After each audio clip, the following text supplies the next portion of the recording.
کوم انسان د شپې تهجد نه کوي نو قران کې رب العالمین فرمایي دا سړی قمقل دی او رسول الله فرمایي دا ګور منافق دی. موږ ور په خپل مرز باندې نه پوي نه یو ټول شپه خوبونه کوو غپې شپه لګاو او دا یو مرز رسول الله موږ تاسو له خودره د شدا ګور د نفاق مرز لیکن زموږ په علم نشته او دا ویل شي وا چې انسان په تهجد کې د غیر لپاره هغه اسباب چې باعث به تهجد دي د سورې کهف دا ورسنی آیتونه وایا خاص کر قیلوله کوا رسول الله فرمایي قیلوله وکي ذکر شیطان زمون قیلوله نه کوي. حسن بصری څخه خلک ګوري د بازار کې ګرځیدل قیلوله نه کوله به د خلکو د شپه به خرابې ګډه وډه وي او خاص کر وختي وده کېدل د ګنا نه ځان ساتل د دنیا په کار کې ځان نه کړهوله د مسلمانانو سره کینې نه لرل زیات خوراکونه نه کول د آخرت سوچ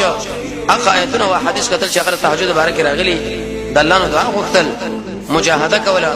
د سرف صالحین تاریخ قتل او په ځمانه سماري جرمانه لګول د زیات جمانه ځان ساتله